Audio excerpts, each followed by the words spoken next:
Kawawa ka naman, be. Nireject ka ng crush mo. Ang pangit niya kasi. Tara na nga, baka mahawa pa tayo sa kapangitan niya. Humanda kayo sa akin. Maghihiganti ako sa inyo. A few moments later. Sorry guys, I'm late. Sino yan? May bago ba tayong kaklase? Be, si Scarlett yan. Oh, hi. Ako nga pala yung sinabihan yung pangit dati. Boyfriend niyo ba yung mga nandun? Sabi kasi nila, ang ganda ko daw. Ikaw yan, Scarlett? Hindi pwede. Paano nangyari to? Magpaganda ka na rin, be. Baka habulin ako ng boyfriend mo. Bahala ka. Bye.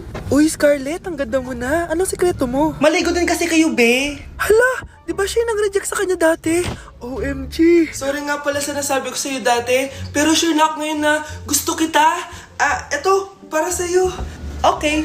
So tayo na? Pwede ka na umalis. Ang kapal din ng mukha mo no? Sorry pero may boyfriend na ako.